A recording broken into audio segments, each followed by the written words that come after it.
तो इस एक्सरसाइज 8.1 का फर्स्ट क्वेश्चन है कि त्रिभुज एबीसी में जिसका कोण भी समकोण है, एबी 24 सेंटीमीटर है, बीसी 7 सेंटीमीटर दिया है, तो ये वैल्यू हमें फाइंड करनी है। तो सबसे पहले हमें एक राइट एंगल ट्राइंगल बनाना होगा।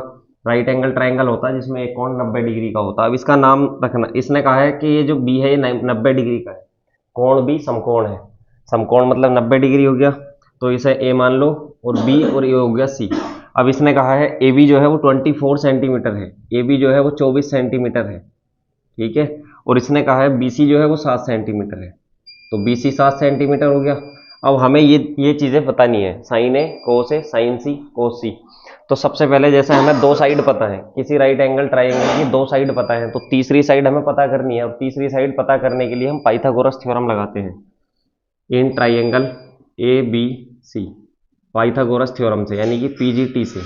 पाइथागोरस थ्योरम क्या कहती है कि जो 90 के सामने वाली साइड है, सबसे बड़ी साइड, इसका स्क्वायर कर दो, और इसका जो स्क्वायर होता है वो ये दो साइड जो बच गई हैं इनके स्क्वायर के सम के बराबर होता है ए बी का स्क्वायर। अब ए सी का square is equal to A B C कितना है 7, तो लिख देंगे 7 का स्क्वायर। ए बी कितना है 24, तो लिखेंगे 24 का स्क्वायर। अब ए सी का स्क्वायर इज इक्वल टू 7 का स्क्वायर कितना होता है 49, और इसका स्क्वायर होता है 576। तो ए सी का स्क्वायर कितना आ जाएगा, यहाँ से देखो इन्हें जोड़ेंगे तो ये आएगा 625, ये आएगा 625। अब ए सी हमें निकालना है, तो हम इस पर ए लगा देंगे स्क्वायर रूट, तो ए सी कितना हो जाएगा 625, किसका स्क्वायर रूट होता है 25 का। तो हमें पता चल गया कि ये साइड कितनी है अपने पास 25, ये साइड कितनी है 25 सेंटीमीटर। अब अगर तीनों साइड पता चल गई किसी ट्राइंगल की, तो आप कुछ भी बता सकते हैं। तो पहला पार्ट है साइन ए कोस ए, साइन ए कोस ए। अब देखो साइन ए कोस ए बताना है, तो ये देखना है एंगल की कहाँ की बात कर रहा है, एंगल कौन सा है ए है, तो ए एंगल यहाँ, इसका मतलब हम यहाँ खड़े होकर ऑब्जर्व कर रहे हैं चीजों को। तो साइन ए निकालना है, फर्स्ट पार्ट है साइन ए निकालना है, साइन ए, और फिर निकालना है कोस ए। तो कल मैंने पढ़ाया था साइन ए क्या होता है, परपेंडिकुलर अपॉन हाइपोटेन्यूज। परपेंडिकुलर कितना है इसका 7 है, और हाइपोटेन्यूज कितना हो गया 90 के सामने 25। तो ये आंसर आ चुका है पहले पार्ट का। दूसरा है कोस ए। कोस ए क्या होता है बेस अपॉन हाइपोटेन्यूज, यानी कि आधार बटे कर्ण। अब देखो बेस कितना है इसमें, बेस यही तो है, क्योंकि यहाँ देख, यहाँ इसके रेस्पेक्ट में बात कर रहे हैं, तो ये हो गया 24 अपॉन, ये है हाइपोटेन्यूज, ये हो गया 25। तो ये आंसर आ गया पहले पार्ट का। अब हमें निकालना है दूसरा पार्ट। दूसरा पार्ट में था साइन सी और कोस सी। तो अब जो है एंगल चेंज हो गया, अब एंगल सी हो चुका है, अब एंगल क्या हो चुका है सी हो चुका। तो अब हमें यहाँ नहीं, अब हमें इसके रेस्पेक्ट में देख के बात करना पड़ेगा। तो अब जो है जैसे एंगल सी है, तो अगर यहाँ कोई इंसान खड़ा है तो उसके लिए क्या हो गया, अब बेस हो चुका है बेस, और ये वाली साइड तो हमेशा अनचेंज रहती है, क्या है हाइपोटेन्यूज, और इसके सामने ये क्या हो जाएगा परपेंडिकुलर। अब ये क्या हो गया परपेंडिकुलर, तो हमें साइन सी लिखना है। साइन सी क्या होता परपेंडिकुलर अपॉन हाइपोटेन्यूज, साइन क्या होता परपेंडिकुलर अपॉन हाइपो। अब यहाँ देख रहे हैं हम, तो परपेंडिकुलर अब कितना हो गया 24, और हाइपोटेन्यूज कितना हो गया इसका 25। अगर कोस सी निकालना है कोस सी, तो कोस सी क्या होता है बेस अपॉन हाइपोटेन्यूज, और बेस कितना है यहाँ देखो, यहाँ खड़ा है कोई इंसान तो उसके लिए ये बेस ही तो है, तो बेस कितना हो गया 7 सेंटीमीटर, और हाइपोटेन्यूज तो यही रहेगा 25। तो फर्स्ट क्वेश्चन कंप्लीट हो चुका है। ये है एक्सरसाइज 8.1 का सेकंड क्वेश्चन, कि एक ट्राइंगल हमें दे रखा है, ये बुक के अंदर दिया गया है, जिसमें 12 सेंटीमीटर, ये 13 सेंटीमीटर, और ये तो हमें दिया ही नहीं है, और ये पूछा है tan p minus coat r कितना होगा। तो मैंने अभी पढ़ाया था कि जब एक राइट एंगल ट्राइंगल हो, अगर उसमें दो साइड दी हो और तीसरी हमें निकालनी हो, तो तीसरी साइड निकालने के लिए हमें क्या करना पड़ता है पाइथागोरस थ्योरम लगानी पड़ती है। पीजीटी बोलते हैं शॉर्ट में पाइथागोरस को, इन ट्राइंगल पीक्यूआर में पाइथागोरस थ्योरम से, ठीक है। अब पाइथागोरस थ्योरम क्या बोलती है कि जो सबसे बड़ी साइड होती है, सबसे बड़ी साइड कौन सी है पहचानना आ गया 90, और 90 के सामने ये है, तो यही क्या है सबसे बड़ी साइड है, जिसको क्या बोलते हैं हाइपोटेन्यूज। तो हाइपोटेन्यूज का स्क्वायर, अब इसका स्क्वायर कर दिया, तो अब ये जो दो साइड बच गई, ये जो दो साइड बची हैं इनका स्क्वायर करना है, तो पी क्यू का स्क्वायर प्लस क्यू आर का स्क्वायर, ये होती है पाइथागोरस थ्योरम। अब देखो पी आर कितना है 13, तो 13 का स्क्वायर, पी क्यू कितना है 12, तो 12 का स्क्वायर हो गया, और क्यू आर हमें निकालना है क्योंकि क्यू आर दिया नहीं है यहाँ। अब 13 का स्क्वायर कितना हो गया 169, और 12 का स्क्वायर कितना हो गया 144, और ये हो गया क्यू आर का होल स्क्वायर। ये बात क्लियर है।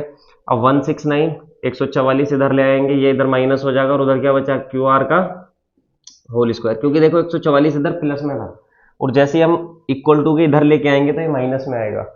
तो क्या लिख सकते हैं हम, क्यू आर का whole square is equal to कितना हो गया, 169 में से 144 जाएगा, कितना बचेगा 25।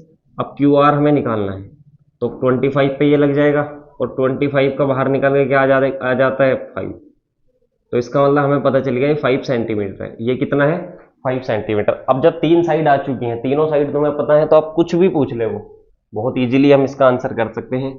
तो दो चीजें हैं, tan p minus cot R. तो सबसे पहले tan p पता करो कितना है tan p। अब देखो हम p एंगल यहाँ है तो इसका मतलब हम यहाँ देख के बात कर रहे हैं। तो अगर कोई इंसान मान के चलो यहाँ खड़ा है तो उसके रेस्पेक्ट में ये क्या हो गया, बेस हो गया या नहीं हो गया, क्योंकि जमीन पे तो खड़ा होगा इंसान, उसको बेस बोलते।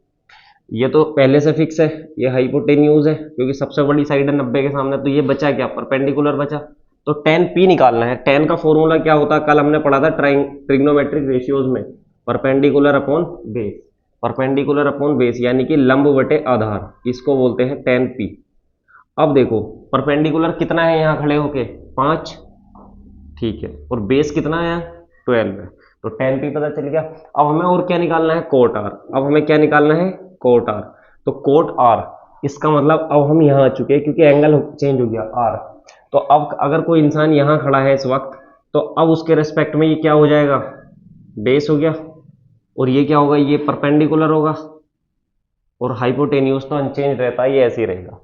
तो कोट आर निकालना। कोट आर क्या होता है, बेस अपॉन परपेंडिकुलर, यानी कि आधार बटे लंब। कल हमने सीखा था इसको। तो आधार कितना होगा इसका, आधार हो गया 5 और लंब कितना हो गया इसका 12, ठीक है। तो अब क्वेश्चन देख लीजिए, tan p minus cot R, यही तो निकालना है। तो tan p कितना है 5/12 और कोट आर कितना है 5/12। अब 5/12 में से 5/12 चला जाएगा, कितना बचेगा 0। तो इस क्वेश्चन का फाइनली आंसर है 0। आई होप आपको ये समझ आया होगा। यह है एक्सरसाइज 8.1 का थर्ड क्वेश्चन कि sine A is equal to 3/4 दिया है, तो कोस ए और tan ए पूछ रहा है। तो देखो सबसे पहले कुछ नहीं, जो तुम्हें गिवन है, गिवन क्या है, sine A is equal to 3/4, यही तो पता है बस तुम्हें, और पता तो ये करना है एक्चुअल में। अब तो जब ये दिया है तो इसे हम क्या लिख सकते हैं, साइन क्या होता, कल मैंने फॉर्मूला पढ़ाया था, परपेंडिकुलर अपॉन हाइपोटेन्यूज। होता है कि नहीं होता, जल्दी बताओ आप सब, परपेंडिकुलर अपॉन हाइपोटेन्यूज। अब एक चीज परपेंडिकुलर है, परपेंडिकुलर को क्या बोल सकते हैं हम, लंब, और हाइपोटेन्यूज को क्या बोल सकते हैं, कर्ण। तो इसका मतलब परपेंडिकुलर 3 दे रखा और हाइपोटेन्यूज कितना दे रखा 4, या यहाँ हम के मान सकते हैं, यहाँ भी के मान सकते हैं, क्योंकि ये एक रेशियो होता, अगर के से के कट जाएगा तो कोई फर्क पड़ने वाला वैल्यू पे है भी नहीं। तो अब देखो साइन ए दे रखा है, तो हम एक राइट एंगल ट्राइंगल सबसे पहले हम बनाएंगे, राइट एंगल ट्राइंगल। अब इसका नाम यहाँ रख दो ए, यहाँ रख दो इसका नाम बी, इसका नाम हम रख देते हैं सी। अब क्योंकि ए के रेस्पेक्ट में बात कर रहे हैं तो इसलिए मैंने ए को इधर ले लिया। अब परपेंडिकुलर कितना दिया है इसका, यहाँ देख रहे हैं हम, तो ये तो बेस हो गया, ये परपेंडिकुलर, ये हाइपोटेन्यूज। परपेंडिकुलर कितना है 3 मान लीजिए आप, कोई बात नहीं, ठीक है। और इसका जो हाइपोटेन्यूज होगा ये कितना होगा 4 होगा। तो तुम्हें 2 साइड पता है, तीसरी साइड पता करनी है। तो तीसरी साइड पता करने के लिए हम क्या लिखेंगे, in triangle A B C PGT से, यानी कि पाइथागोरस थ्योरम से, फ्रॉम पीजीटी। अब पीजीटी क्या बोलती है कि जो सबसे बड़ी साइड होती है 90 के सामने सबसे बड़ी साइड है, जिसको क्या बोलते हैं एसी। तो एसी का whole square is equal to, ये जो 2 और साइड बच गई इनके स्क्वायर करके हम जोड़ देते हैं, ए बी का होल स्क्वायर। अब देखो एसी कितना दिया है 4, तो लिख दूंगा मैं 4 का स्क्वायर। बीसी कितना दिया है 3, तो 3 का स्क्वायर, और ये दिया है ए बी, ठीक है। 4 का स्क्वायर कितना होता है 16, 3 का स्क्वायर हो गया 9, और ये बचा ए बी का होल स्क्वायर।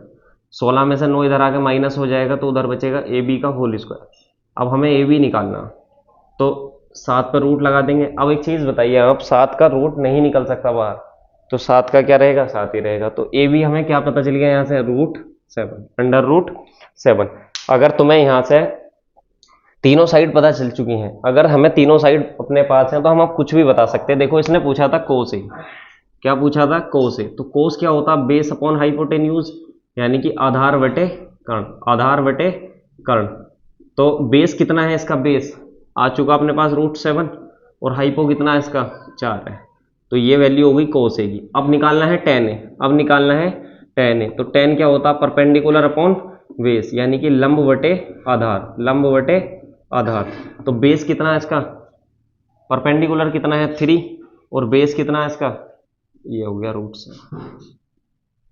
बस यही आंसर है।